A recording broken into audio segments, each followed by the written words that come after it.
Atenção, patriotas! O mito hoje fez um pronunciamento à nação em plena Paulista, em que ele manda uma ordem e explica para o mundo inteiro o que nós estamos passando no Brasil.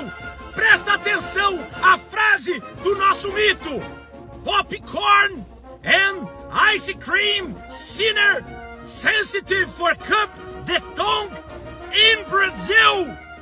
Traduzindo, continuemos rezando para pneus, chamando ETs, que daqui a 72 horas nós teremos o código-fonte e demonstraremos a fraude existente no Brasil comunista, liderado pelo STF. Passe essa mensagem adiante, Selva Caveira!